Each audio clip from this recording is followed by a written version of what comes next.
Guess we're hitting the road soon. Any progress trying to figure out, in what exact way your brain's gonna begin bending reality around it? I don't know. I spent some time doodling last night. Haven't really Well, I mean, made anything happen yet. keep at it. Whatever it is, it will come natural.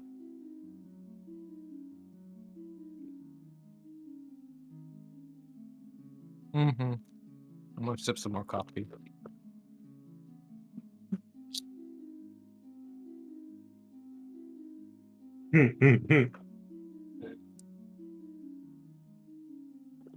Alright, So- I'm ready to get on this country road. Domino is going to extend a hand as a gate slowly opens up.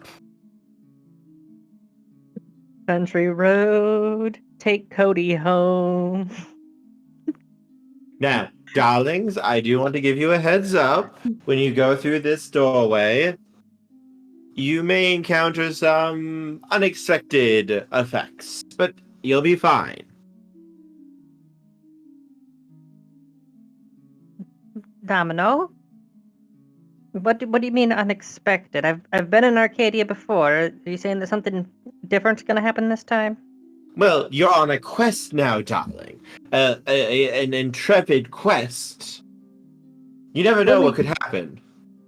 When we shot your sister in the head, we were on a quest. Yes, but that was the quest from me. Now you're on your own quest, so things could be different, darling. I'm just giving you the heads up. Ah, shite. I'm sure you'll be fine, though.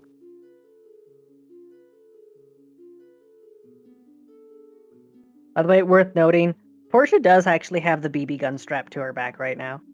And she's still in the jackalope form.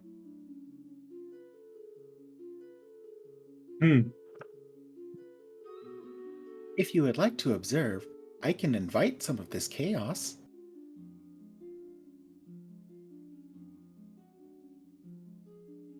I will take your silence as the negative.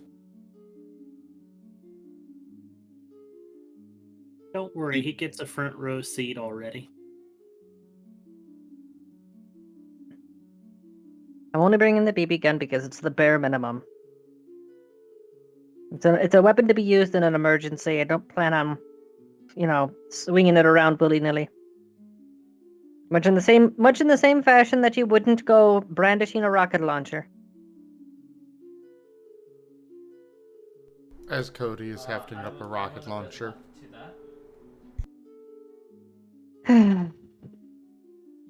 This is why I should just stop using words. I should stop speaking entirely. Oh, don't worry, they're not the only one. I just stripped mine of iron per Domino's request.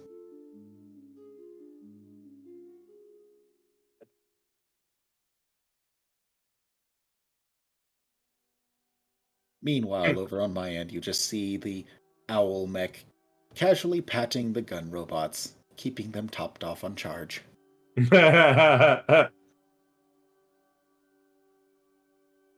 They need to play by Arcadia's rules. So, darlings, are you ready for your quest? As he will let the gate open up, revealing a glowing portal of light.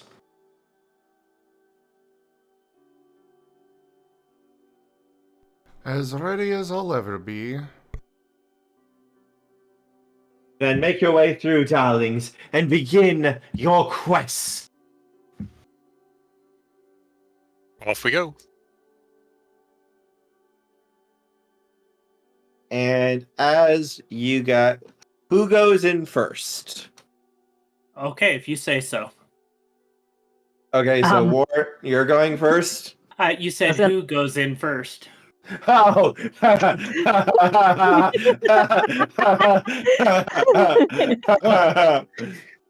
One of the raptor drones proceeds along ahead of the group, the other two keeping to the side, and Wostai with the owl mech staying to the rear.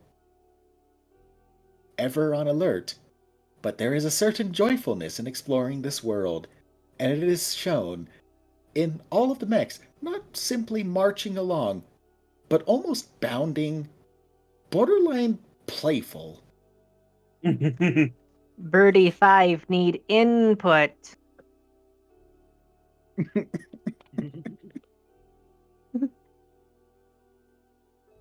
Anything noted in particular of the first drone stepping clear, or otherwise all good? When it goes through, you lose contact with it most. Well, Domino was not kidding. I've already lost it. Oh, don't worry, darling. You'll get it back when you go through. Getting radio signals in and out of Arcadia is a bit of a bitch. I imagine so, but this is fascinating. Al is just gonna run up to the gate and just basically just like fall backwards through it, giving like a little wave as he does. Ah, Okay. Christ. Yep. And Portia immediately chases after the suicidal vixen. The Alexis second- strolling through too. Okay. Cody is Okay, following Timber. along. Timber, once again, you leave my mama out of this.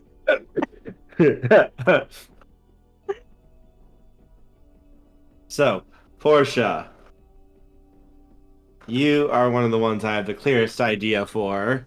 As you step through, your entire outfit has changed, Portia.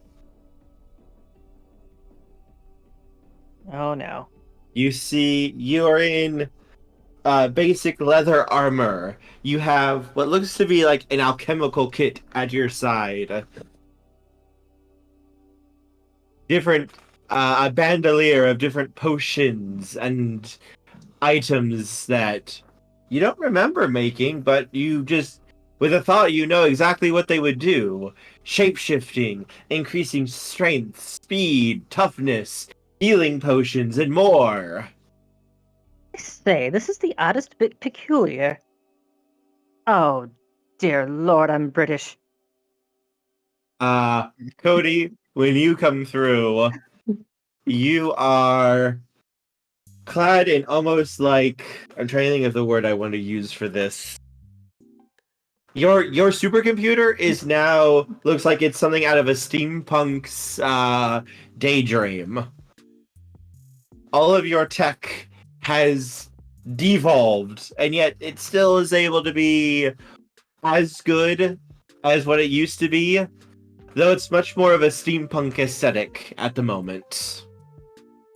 As is Wos, as his machine comes walking through, almost like a large owl golem. With the same steamwork that matches Cody's armor and design that he has now. Warren looks exactly the same. Perfect. Warren looks exactly the same. Literally nothing has changed for him as he steps through. Because Hermes.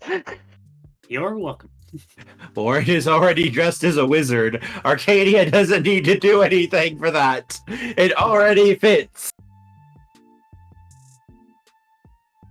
Anything particular of the little gun drones, if I might ask? They are now little, they look like little clockwork owls. Excellent. I can work with this. Except now you can see that they can shoot little magic missiles from their maw. That's how they go pew pew pew.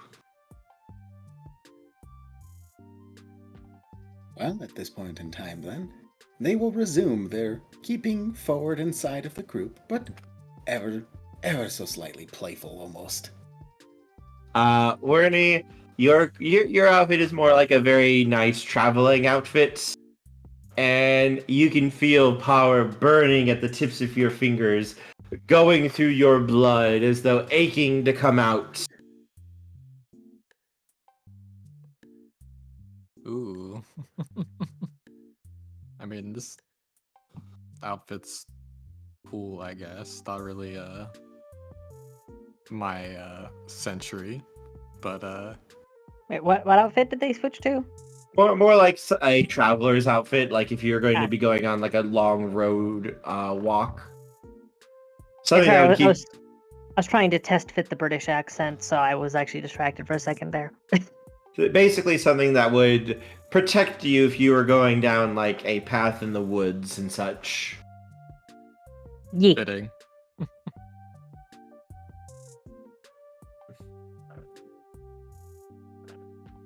And Alexis, you can see little Dune you're not sure what they are on your arm, but you can almost feel like you have different potions at your side on your belt. You could just take one and jam it into the device on your arm to instantly inject it to gain different abilities and powers from these magical potions. Far greater than anything from just drinking them. The druggie has achieved his final form. Nice. Because I know Cody does it, because I believe, if I remember correctly, Cody does it. Cody, this all feels very D&D-esque inspired as you're looking around at everyone and yourself. Oh, joy. Why do I feel like we're on like a D&D quest now? Well, Because we kind of are. if we're busy creating a new cornerstone of reality, we might as well visit another fabricated one for it. Well, if you're on a quest, darlings, then why wouldn't this be an absolutely perfect backdrop for it? Dungeon delving, dealing with monsters. It's absolutely perfect, darlings. As Domino steps out, wearing a beautiful noble outfit. Is it made of salt? It is made of salt and gold, and Of fish. Don't know why I asked. Yes, his arm sleeves are made of fish. Wow. You can see you're standing on a trail leading towards some woods.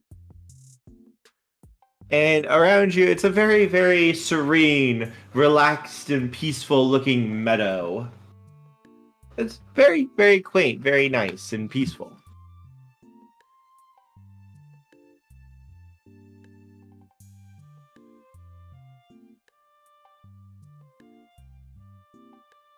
Testing.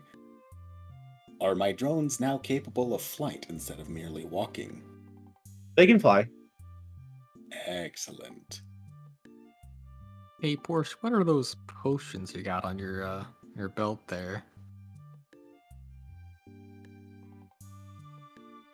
Oh, I'm actually completely locking up with using the British accent. What the fuck? No worries. I really want to commit to the British accent, but for whatever reason, I'm just blah. Your brain does not want to brain. Well, no, I hesitated at first, but then the hesitation became longer, and then it went from hesitation to just awkwardness. Fair. And just a quick clarification, by the way. The effects of the potions and all that sort, it would be as though... Would it be just simply as though they want to do something and they just generally know how to do it? Yes. Good. This is the form... Basically, this is the form your magic is taking in Arcadia. Well, I believe that I've got a brew or two. I mean, we've got healing over here. We have this one should make you more resistant to fire. This one should cure poison. Got a whole selection then.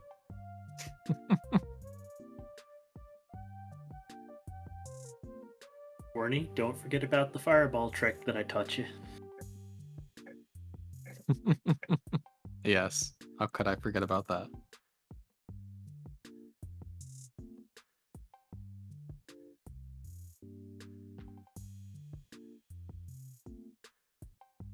So, can I have Lydia's getting around.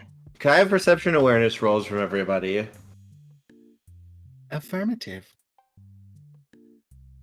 Hold on, I forgot to open up Fantasy Grounds.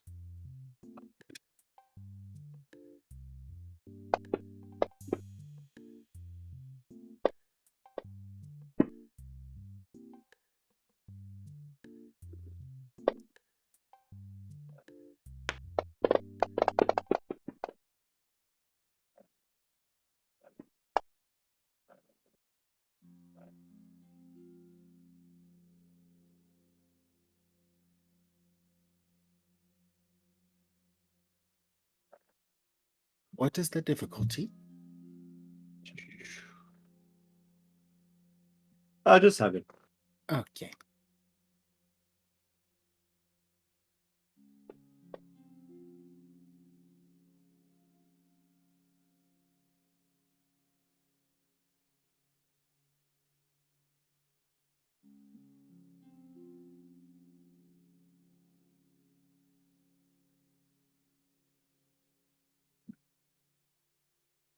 Okay.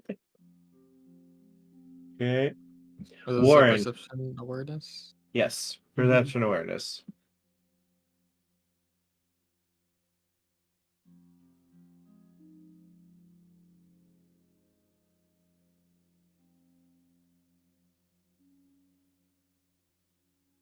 Yes, this will be a fun place for a botch.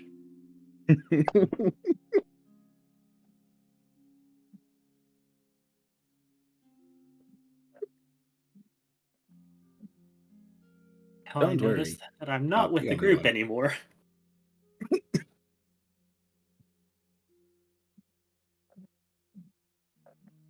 I'm sorry, dear Warren, but you've walked off the path.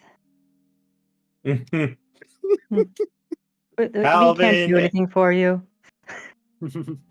All right. So, Calvin and Warren, both of you see there is a little bunny who is currently offering you his business card and is currently trying to pitch you on a timeshare here in Arcadia.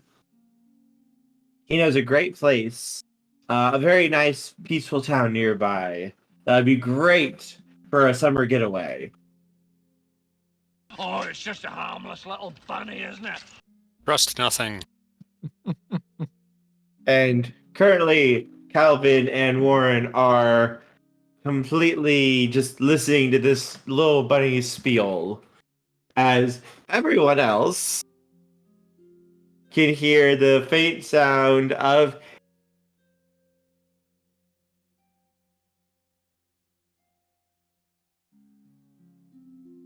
Hello? Purr. apparently I did not come through. Yeah, Crisp doesn't like noises that aren't human voices. It's the E sound of someone just very high pitched, like someone is screaming and running at the top of their lungs, coming from the woods. As you can see, a dragon, a very small dragon, about the size of a large dog almost, running as fast as he can. Hello, what's this then? And behind him, you can see what looks to be a small horde of goblins chasing after him as he is running at the top speed he possibly can on his little legs. His hide looks to be purple, and you can see a little heart patch on his side. His little wings and his eyes are just are closed as he's just running as fast as he can, screaming.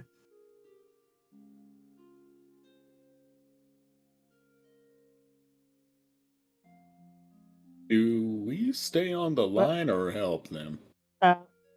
Portia's going to take a vial and a seed from her belt, drop the seed into the vial, shake it, chuck it.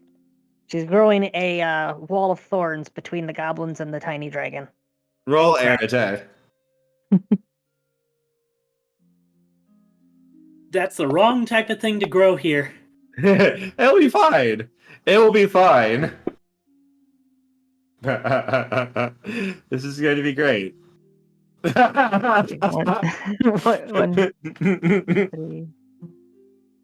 three. Still a 2. So, depending on variables, I think that's 2 successes. That's 2 successes at least, yes.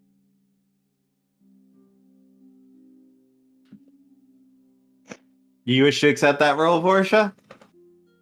Yeah, considering it's still calibration, even if I fuck up, I mean, that still fits within the story. The story's Portia, what matters here. as you throw it, you don't get a wall of thorns that comes out.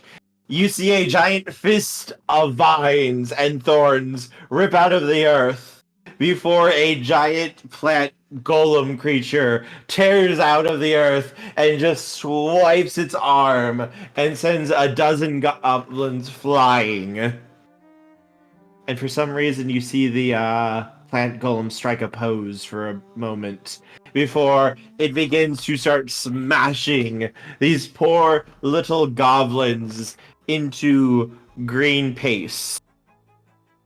What in the bloody hell? Such violence. My abilities appear to be a bit stronger than they normally are.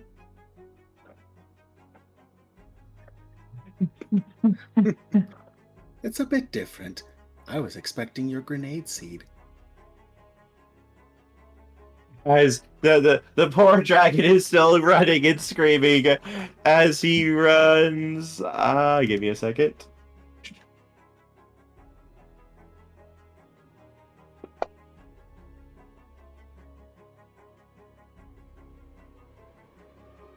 He runs right into Warren's leg. Ow, ow, ow, ow. Warren, it felt like a pillow just hit your leg.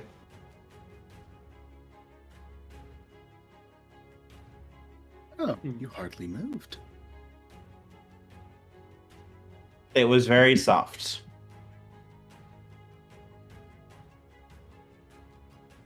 Time to pick this up. Portia, did you lose something?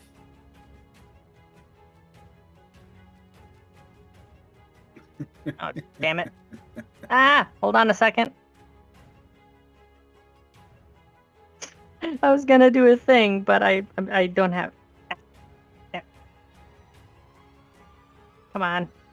There it goes. Yes. Said Portia, did you drop something? Oh my god. Vim, everything is breaking. I just wanted to do a funny thing. There it goes. You're my friend now. We're having soft tacos later.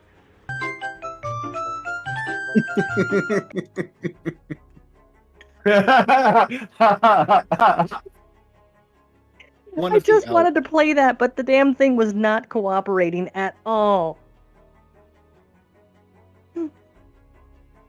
One of the owls is keeping a sharp eye on Werner.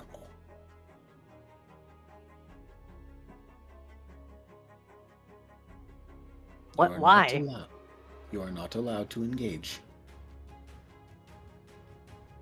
Because of their distraction from the path and chaos.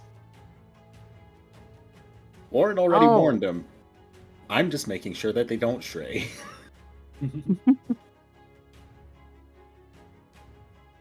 Yeah, Wernimal? The path that we're on? This is a very Fey thing. Do not stray from the path. At all. For any reason. I went back to the Irish accent. Fuck. I'm flustered today. Leave me alone. No worries. Wernie? Okay. Don't stray from the path for even a moment. Not for any reason at all. Even if there's a fire, you'll just have to brave the fire. Because if you stray from the path, there's every possibility you will never return. Ever.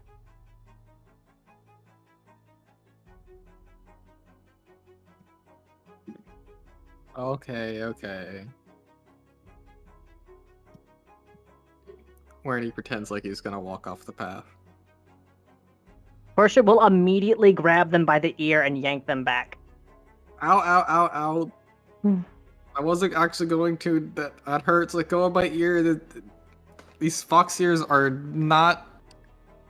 Oh, Stop. I know how sensitive they are. Just wiggling bunny ears. Do not go off the path, even in jest. Letting go.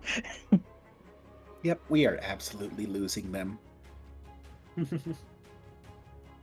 Also, that's adorable, Portia. What's adorable? The dragon.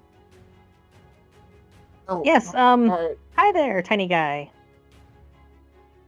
Who are you? How did you get here? How did you find me? I believe that I asked you first. I am Lord Flufficus, Lord Inquisitor of the Great Plush Dragon Imperium. I was attempting to lure those goblins into a false sense of security before I crushed them beneath my soft paws. She just starts petting mid-sentence. What are you doing? I'm testing a theory. I am one of the great Inquisitors of the Plush Dragon Imperium. You will treat me with proper deference. Okay, that actually kind of feels okay. I will permit you to continue doing this.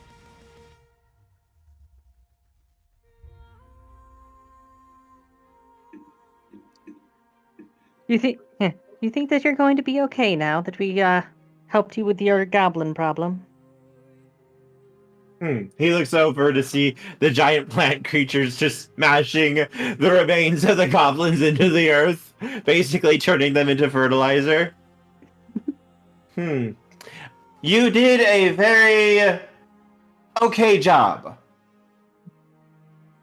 Perhaps a little overkill, but I will permit it. Well done. Soft thing. Forgive me, I don't know what you are. Jackalope. Fair Jackalope. It is an honor to meet you.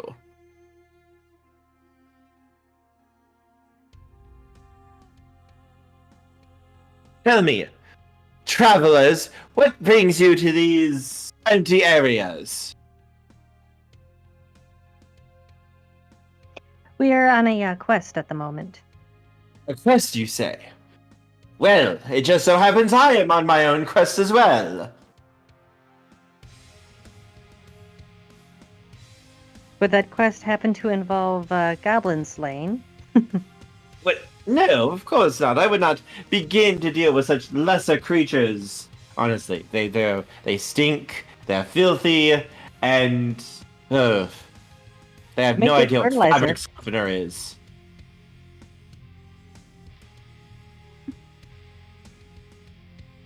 Well, maybe, but there's neither here nor there. Yeah, they're neither here nor there. In fact, they're everywhere. But jokes aside,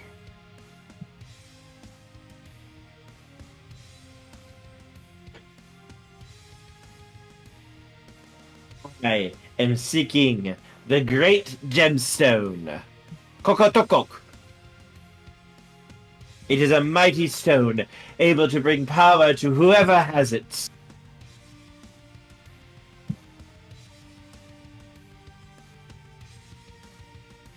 well, so long as your path coincides with ours, feel free to stick with us as long as you want. You seem like a mighty warrior. He kind of pauses for a moment and glances at the others before looking back at you. Sir Jackalope, I will happily accompany you on your journey.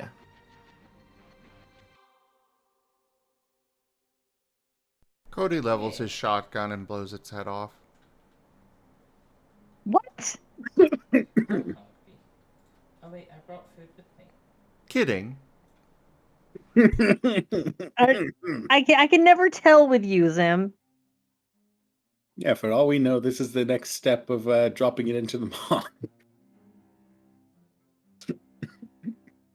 By the way, I'm clipping that and taking it out of context. Enjoy. Now,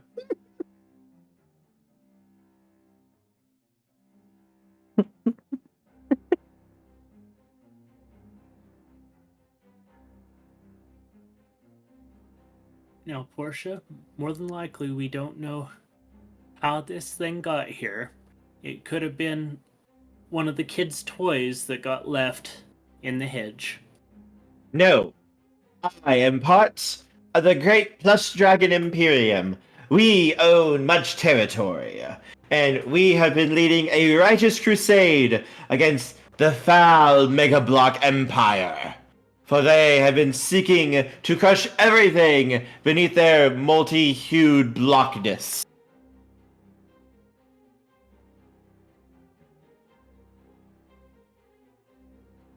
So, on a scale from 1 to 10, Warren, how bad would it be if this was an abandoned toy?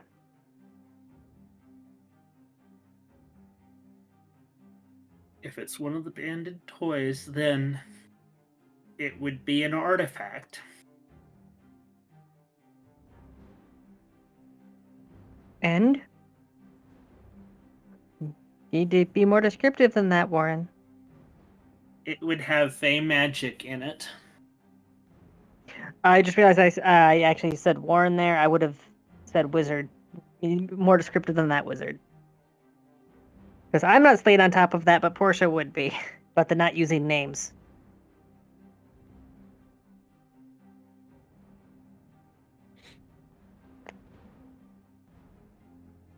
Worry not, as one of the lead inquisitors of the Plush Dragon Imperium, I shall lend you my skills.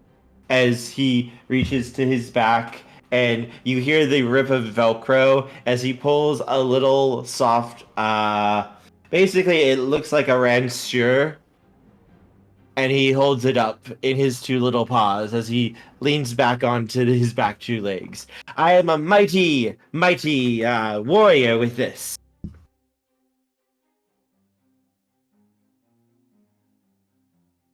Basically, it's a very fancy spear.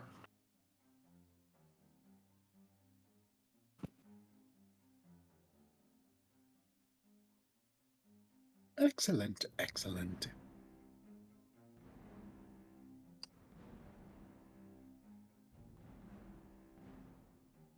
Despite the playfulness of the Owl Watts, they are still maintaining awareness. Or trying to. Sir Jackalope, who are the rest of your traveling companions? Are they skilled? Well, this is a wizard, werefox, lexicon, golem, and well, we don't refer to the last one by name. I see. It is a pleasure to make your acquaintance. I swear to you, upon my honor, that I will fight to the last drop of stuffing in order to protect you all while we are on our journey together. After all, I must pay back Sir Jackalope for their most honorable deeds. His, huh? He has no idea about male or female. Gender doesn't exist for them. Hence why he's also been referring to you as Sir. Hold plush firmly. He does not seem to understand anything. Unfortunately, it's immune to crushing damage. You do hear a soft squeak. He has a squeaky toy inside of him. Oh dear. Oh, that is adorable. Worry not, friends. I shall accompany you. Tell me, where are your journeys leading you to?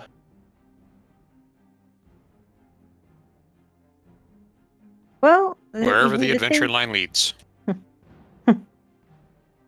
They're just following this line. There's a very important thing that we need to recover. A very important thing, you say. What important thing is what you seek?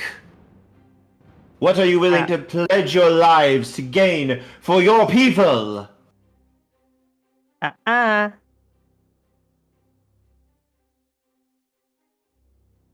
We're not here to make deals. Just booping it on the nose.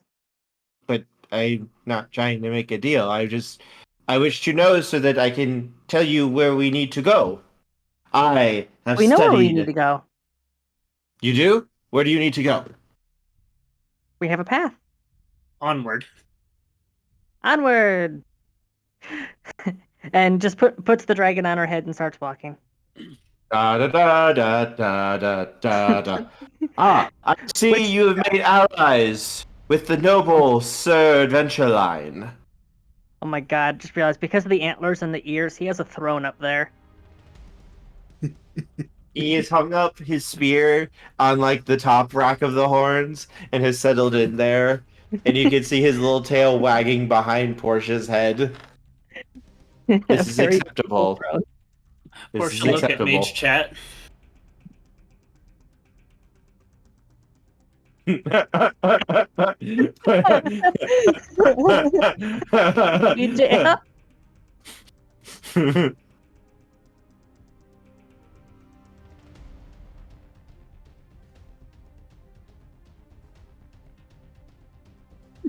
That's adorable.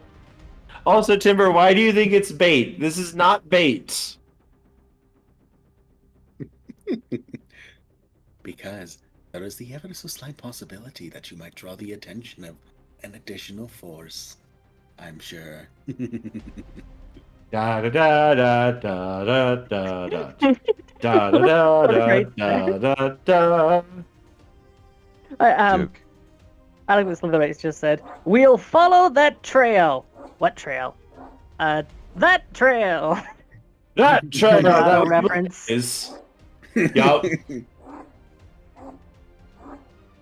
On the trail we blaze. That trail we blaze is a road uncharted. And now that song's stuck in my head, you bastard. No regrets. No regrets.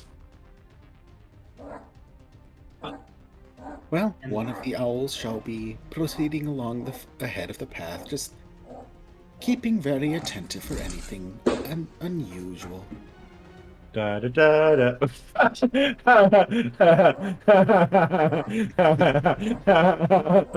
Yes, the respawn, Marten. Yeah, you didn't know that Martens respawn? They don't die.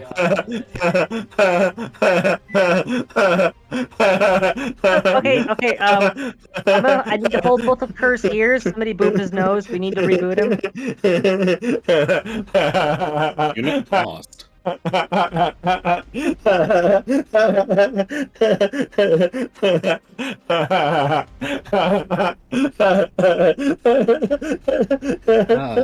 see. The trail of laughter. Tanya Sapien May you all is keep your live. sanity here.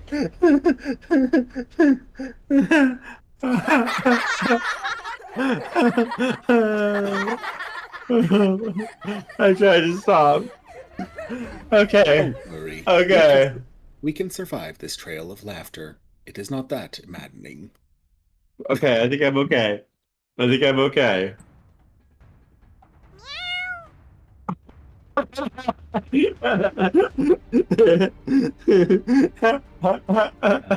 It giggles.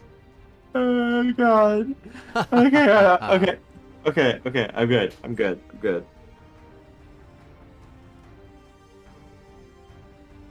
good. Alright. You sure? Yes. Yes, I am okay now.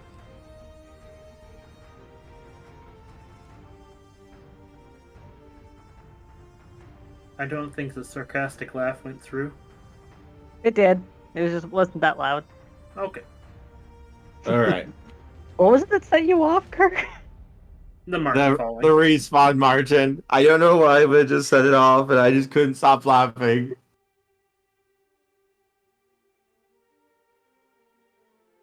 Fair, fair. Folks, let us continue.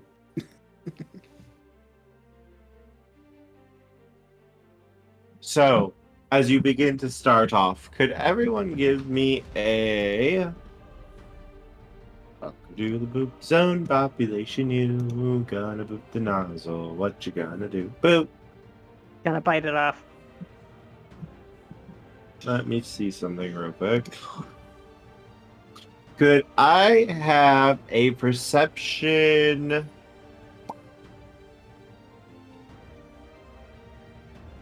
No, sorry. Intelligence plus survival roll.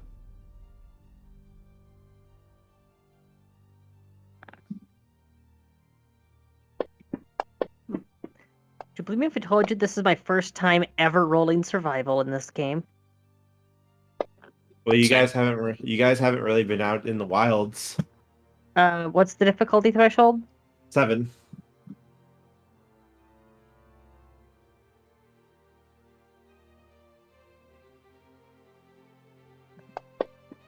Is a 1 -1 or -2? -1. Okay. Yeah, 10 is +2. I'll reroll. Okay.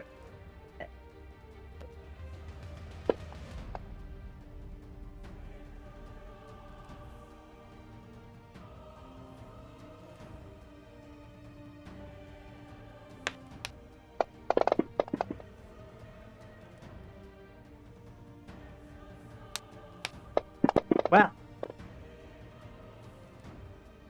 Boy Scout training's coming in handy, huh? God damn it, I was hoping someone would botch this. No, Watch it's a survival more that, check. Martens are very good at surviving.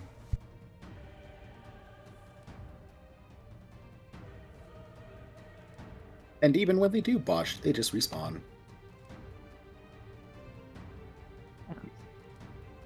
Yeah, somebody botches the survival check.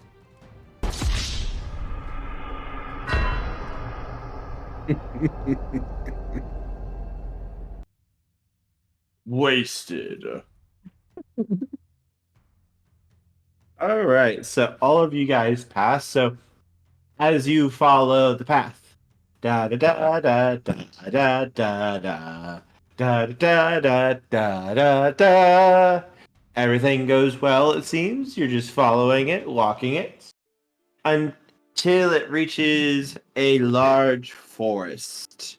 As you make your way in, the forest feels almost claustrophobic.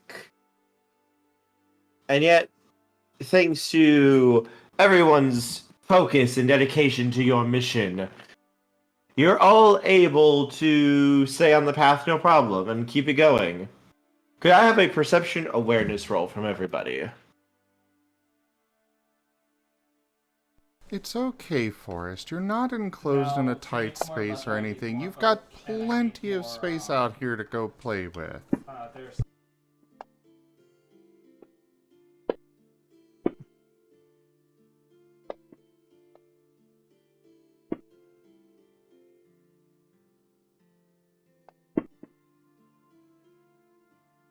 I don't think anybody got my joke. I didn't get it. Wolfstein, can we talk? Can we talk?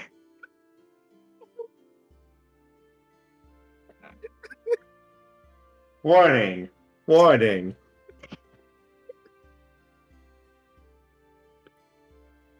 I believe that Wolfstein has target lock on whatever it is. Priority target located. Hey, as long as this doesn't turn into a repeat of Guild Tales, I'm sure everyone will be fine. If it does, we have our healer ready for the trauma.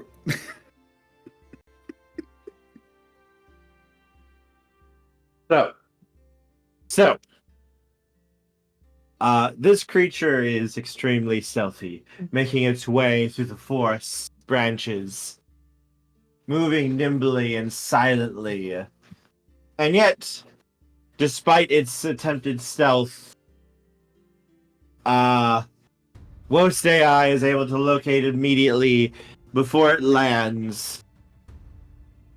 As everyone else is a bit surprised, as a large eagle, the size of basically about you guys actually, lands on a branch and spreads his wings wide as he looks down at you from his branch basically right above you.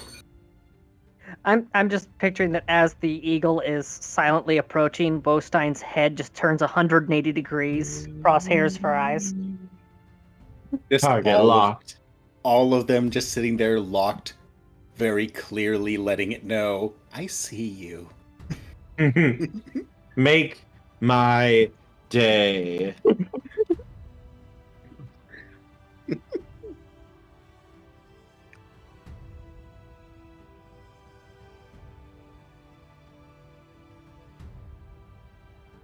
Greetings. As he flares out his wings. Hello! Welcome to my forest! I am the Emperor of the Green. You have entered my woods. Tell me, what brings you into my people's territory?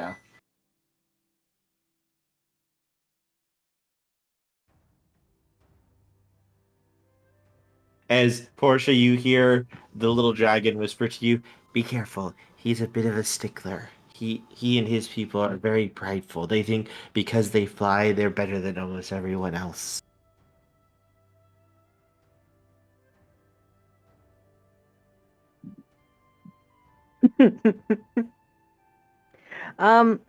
Kerr, Yes. given that the living bracelet is one of her focuses, what semblance of that is currently in her current form? It's still on you. Basically Yeah, a magic item. Ah, So you can still use it. yeah, she's just going to flip the toggle to bring her wings out and just give a respectful bow. Portia, I need you to make a roll for me, please. Alright. Alexis was just going to levitate a little bit. This is important, though. Just gonna levitate, Chris Angel style. Yeah, just a couple inches. Can Bringing you, up wings. Portia, can you roll me a charisma plus either... I will allow either an expression roll or a etiquette roll for this. And you get a +3 bonus dice to this. I'm glad I have the +3 bonus dice because I have no points in expression or etiquette.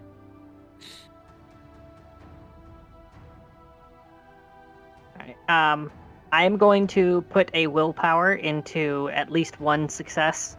Okay.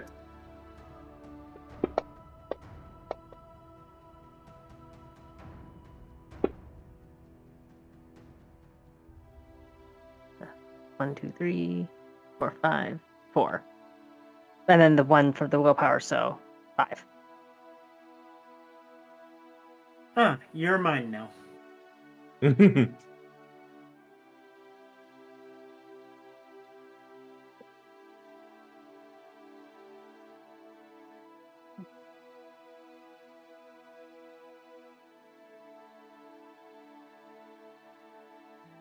All right. All right. Oh, left.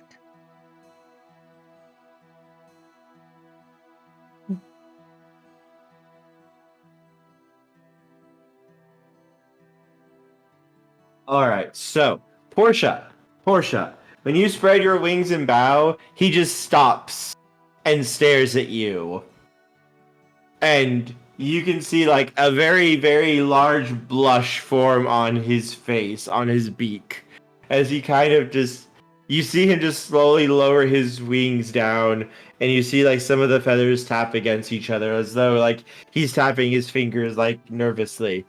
Oh my, I never thought I would see such a being with such beautiful and marvelous wings. Forgive my rudeness, my lady. You are as majestic as the soaring sky, as the wind beneath our wings. Just slightly concerned, nervous glance over towards the others. Rug. You're the one flirting.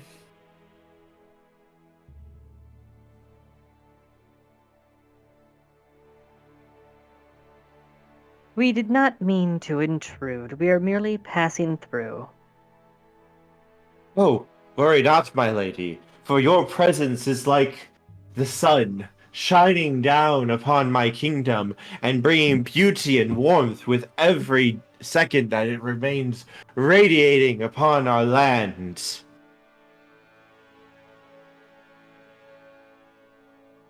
Well.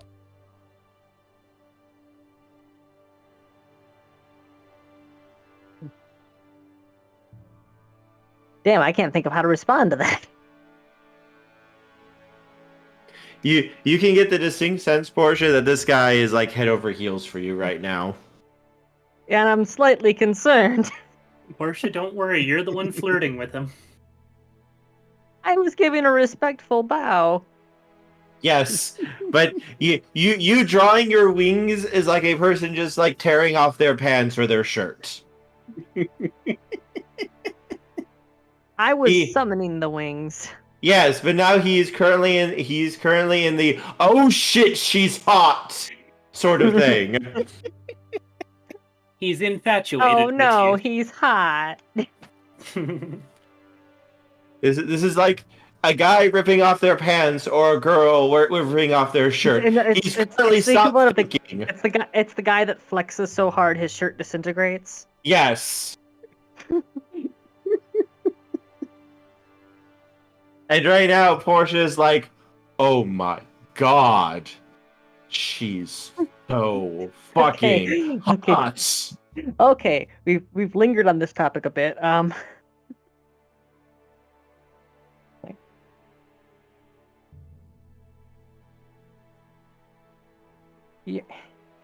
Your candor is certainly appreciated, but I really am on a very tight schedule. What do you require, my lady?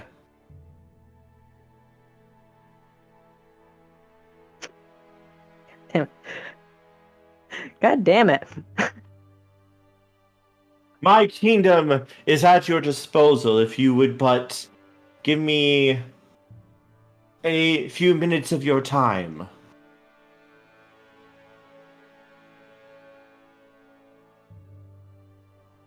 Careful of the Fae.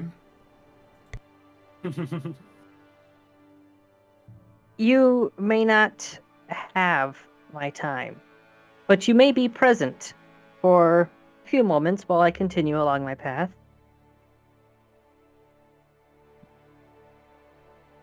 I will deign to allow you to follow me. I would be more than willing to assist you after the beauty that you have shown me. It is only proper for a king to reward subjects for such wondrous sights.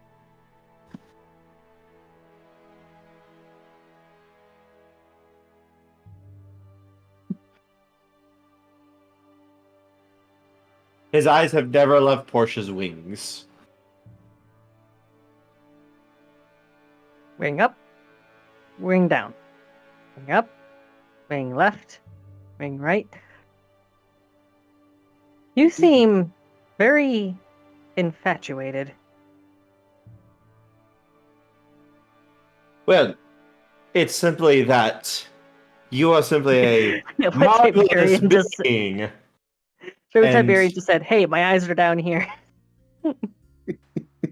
Why would I look at those when there are such beautiful wings here to observe? Look upon their majesty and grace. Well, you know, she is available if you wish. How would you like to become my royal queen?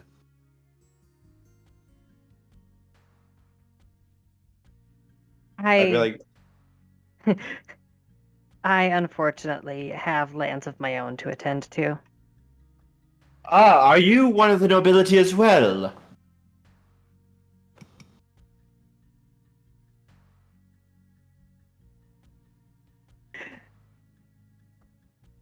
I am going over in my head whether it would be a bad thing to say yes.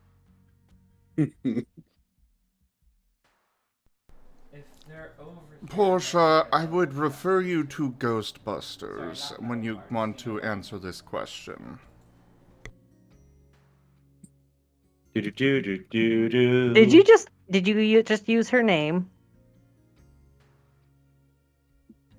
I believe the Fae are only particular with names if the individual gives their full name willingly, Yes. whereas others giving each other's names is less so, if no effect. Her? Okay. You cut out there for me?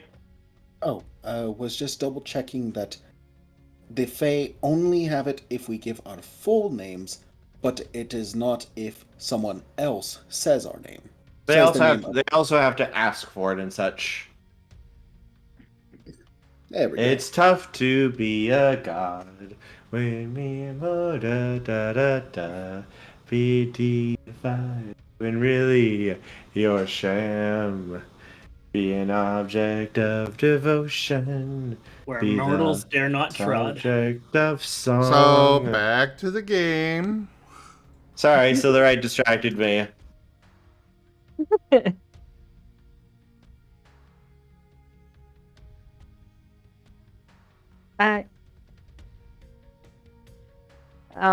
Damn. Fuck it. Cody is encouraging you to heed the wise teachings of Ghostbusters in answering that question about whether you're a royal.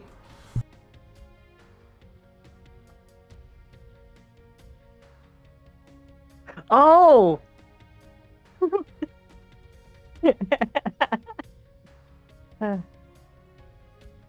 Alas, I am but merely a member of an estate. And applying paw to face. What? The line in Ghostbusters is if someone asks if you're a god, you say no? Isn't that the line? No, it's if you say, if somebody asks if you are a god, Exactly you the say opposite. yes. Oh my fucking god. The last time I saw that movie, the internet wasn't a thing yet, so fuck you.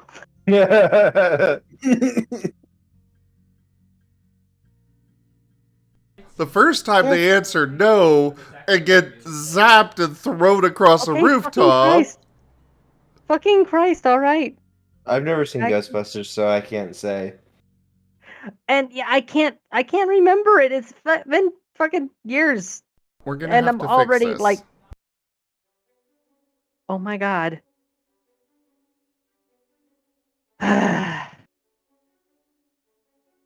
Just give me a second. You are good. Being another Portia-centric episode here. No worries. Don't worry, Ghostbusters came out before most of you were born. 1984. Yeah, I watched it back when I was a kid. I am old. While the main owl continues to observe Okay. the eagle, the rest are still peeking around now. Okay, so yes, backing the fuck up.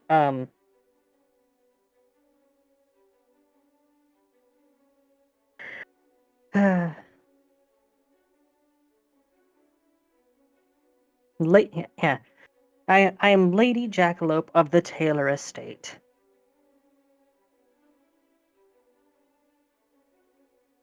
So there, Cody.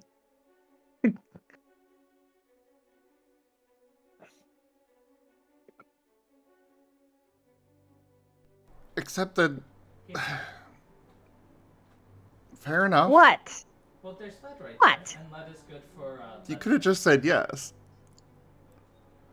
Saying that Yeah. much may have given some problems with the, the whole faith thing, with the names, but I think it's okay. Don't worry. Don't worry, she's just giving her title. Exactly. I am the Getting the title. Jackalope of the Taylor Estate. That's my title. And it's one drafted upon the spawn. Mm-hmm. Very nice. Chaos, onward. So, how would you like to become a queen then?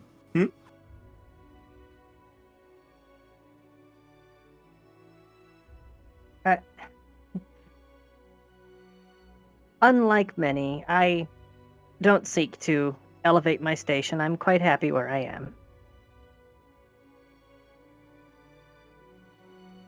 That's a shame. I think you would do wonderful as my queen.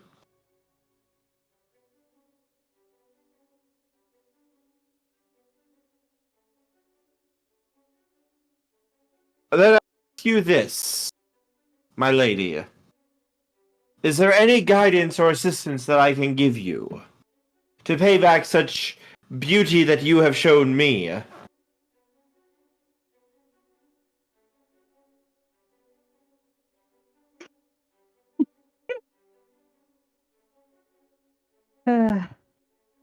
Damn it, I know exactly what I need to say in order to get this thing moving forward. The problem is, I can't bring myself to flirt with a bird. Hoot, hoot. You do get the sense, Portia, here, this is not like an actual deal or trying to sucker you into anything. This is more him trying to pay back something he feels he owes to you. And if you don't do it, we're going to have problems as they try to pay it back. I know. Well,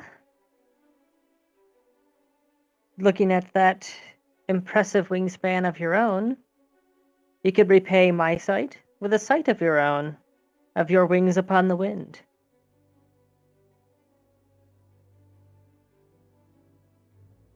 Basically trying to get him to fly away. I mean, you could have just asked him where to go for this, the cornerstone, instead of flirting, but okay. Oh my god, you're being fucking silent this whole time, Mr. Knight. Don't worry. This is an acceptable arrangement.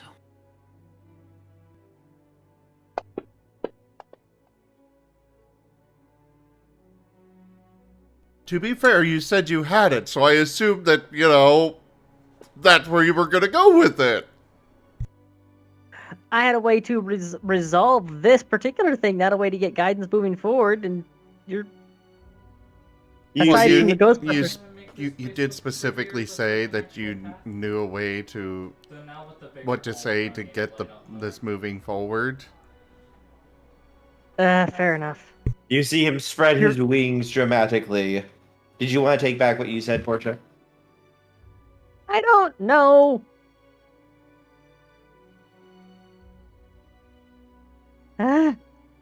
Zim's slowly turning into fair folk. Hey, well, duh, he's the knight of one. I know. As Warren, I will say this is a perfectly acceptable arrangement that you made. Son of a bitch. Domino does not show up currently. He's currently in the peanut gallery eating popcorn. Yep. As the bird flexes and shows off his wings in ways that should be possible. I do hope you like the show, darling. Let me show you what I can do with these. Oh, we found Domino. As he quickly takes to the air and starts flying. And she will indeed be observing. Because pretty fucking sure if she were to look away right now, that'd be considered the height of rudeness. That would be breaking the agreement. And he will give you quite the show, it would seem, before lighting down. And that is the beauty of the Lord of the Green.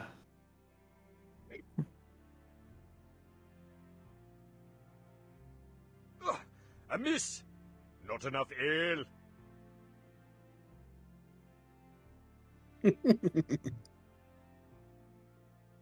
Please, you don't need to all applaud me at once. It was indeed quite the majestic sight.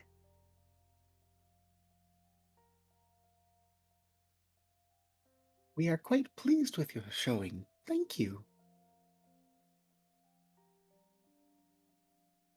Dear Knight, there appears to be something on your mind.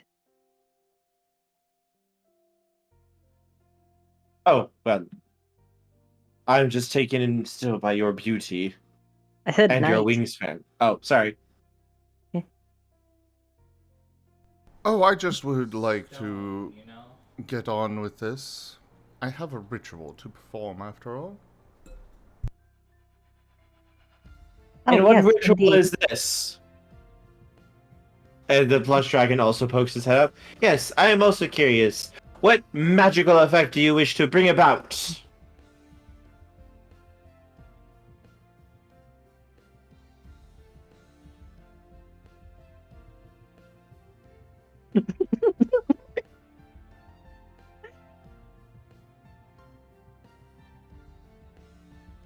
It's so cathartic not being the one in the hot seat now.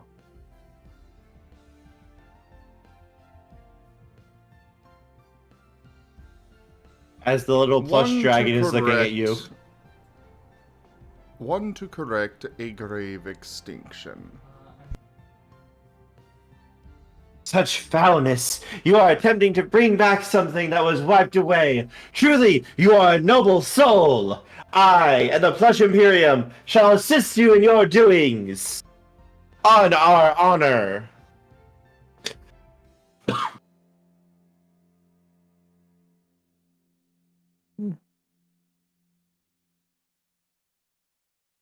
Right? You could always go to the goblin market to revive them.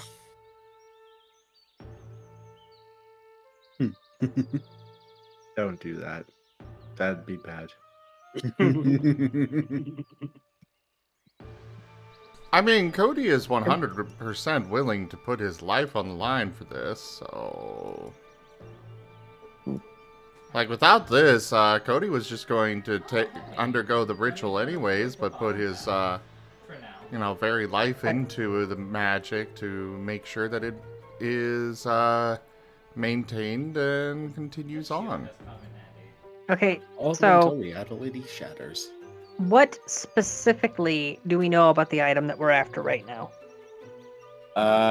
Not much. Do we have a name? We know that we'll know it when we see it. Yes.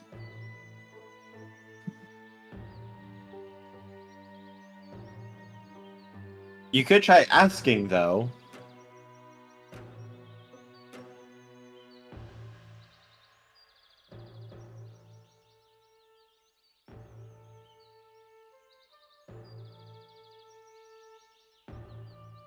Alas, this ritual that brings back something that is lost is... There's a crucial thing that we must obtain first, and it is thus far eluding us.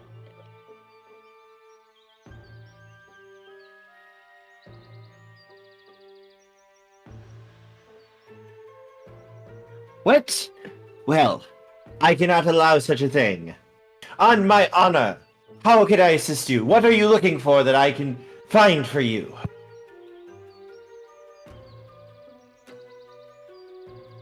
A clue. A clue? Well, I am quite knowledgeable in all things arcane and occult in this world. There are great wonders that the Plush Imperium has been searching for, either to prevent great disasters or to aid in noble deeds.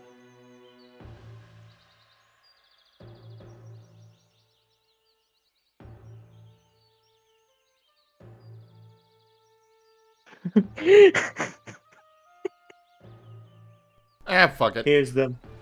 So I destroyed a puzzle. We are looking for So we can just some sort of artifact or cornerstone to stabilize the weave.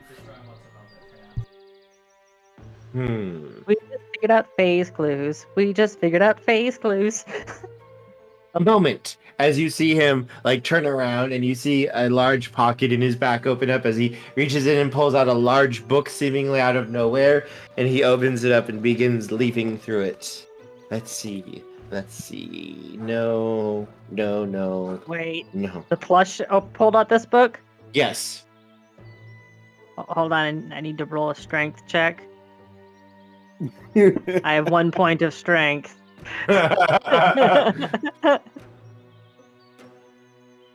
You're able to hold it up. No, he literally just pulled it out of a pocket in his basically back. Let's see. Portia's just ears flat, straining against the added weight of the book. No, it's not going to be that. What about? No.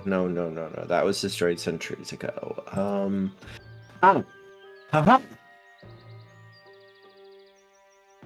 I think I found you something. Wake up. Hold the line. This hamlet shall not fall. Zertifox, that's what we were looking for this whole time. Rated my stream with 4 views. Wow! Interesting. Zertifox, you're the answer to everything. You're the answer to bringing furries to the world.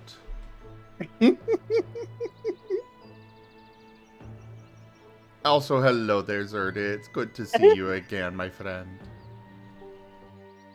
He's the I hope you chosen had one. a good stream. What? They're the chosen one.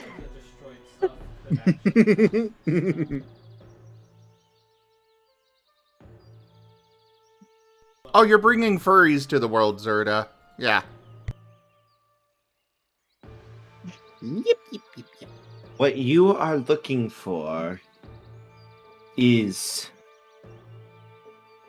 the light of the light of Okaro, said to be able to bring stability, strength, and life to whatever its light touches.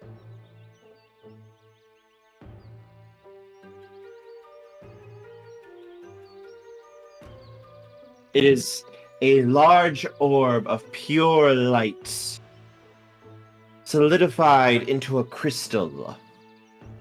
It is able to bring life to whatever it touches.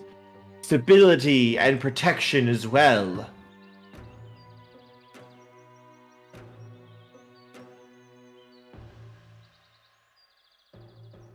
I believe this is what you're looking for, my noble friends. End of session. All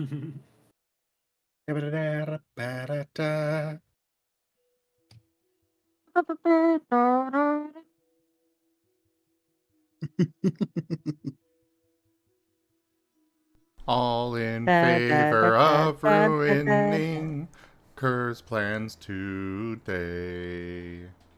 Please say hi, because we're gonna do it. Zim. What? I would rather not ruin his plans while we're still inside the Feywild. Oh, but it would make for the most glorious of stories. To You mean the face most off. perfect of stories. Yes, the most perfect. Exactly. To face off against the storyteller himself, bringing down all of his plans, ruining everything. That is the most perfect story. Arcadia. Well, there's only the legendary version, but yes, it is very long because it's a legendary card. It should be glorious. And that's the 6 of us carrying her out after wrecking his plans again. I'm used to this. Just drop me off. If you really Don't wanted worry. to break the campaign, you just have to have Cody swim in the hedge. Don't do No. that. Don't do that. Kerr, Yes? my darling, I love you. I'm scared. Throughout the duration of this campaign, I've killed a fair folk with a BB gun. I've impaled Godzilla with a thorn bush. I've weaponized fruit. I do want to point out that Truly, technically this is speaking, the dankest dungeon. Wernimal tipped $5. Raoi Rao. thank you for the $5 tip, Bernie. But I do want to point out that technically speaking, it was not you that killed it. The fair folk died because they broke their deal to keep Cody safe. Well, I killed her avatar. So if we're being technical, then, but still, it's just like the thing's breaking. It's just like that. It seems to happen at regular intervals. And then Kerr getting blindsided as Cody decides to throw Ragnar Miniok into the maw. Why would you do that? Actually, yeah, I just realized. I distinctly recall there's one particular boss that I ended up completely obliterating on Kerr, and I'm not even technically the one that did it. I was just the decoy. Yep. Yep, I remember that. Oh, what's that? It's a lock-on attack that's guaranteed to hit Portia? Okay, let's just teleport Portia to the other side of the boss so he shoots himself. Oh, yeah! Mm-hmm. Flurry of arrows became bolt of ballista, and it's coming back. I was used as an orbital targeting beacon. I did not consent to this. Hey, Portia, bonk. Yes, bonk. The bonk that started it all. It was either that or you got obliterated by it, though. So Yeah, Oh. that was his. That Yeah. was bad if it hit you. That had the power to basically obliterate an entire like battleship, military battleship, no problem. If that hit you, you're not as tough as a military battleship. Sunsea, look up sandbox trees. I weaponized the fruit from those. I took what was already absurdly dangerous, and then I upgraded it with magic. Mm-hmm. For those who don't know, the sandbox tree is known for having fruit that explodes. As the fruit dries, it builds up elastic force, which when it finally snaps loose, yeets the various fragments of wood out at upwards of 150 meters per second. I feel like Timber would like this.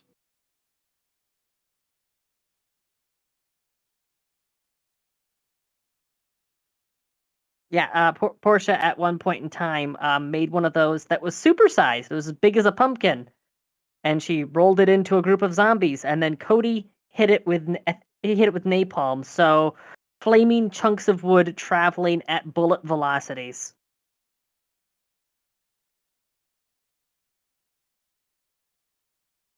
Alright, let's go ahead and wrap this up. Thank you everybody for joining us today for Horizon Lost World of Darkness Mage. Check out our website, zgfgaming.com. We've got links for our Discord, Telegram, Mastodon, Blue Sky, Patreon, and more. There on the website as well as down in the description below through our link tree. Do consider becoming a patron over at patreon.com/zgfgaming.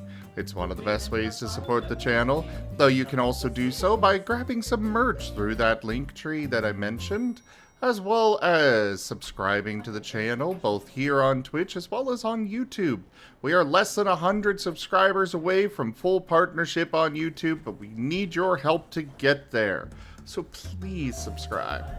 Thank you to my patrons, tippers, and subscribers. You guys keep this channel alive. I can't do this without you guys. But for now, thank you so much for joining, and I bid you all the most fondest adieu. Have a good one, folks. Bye-bye. Meh. Have a good night, morning, or what have you.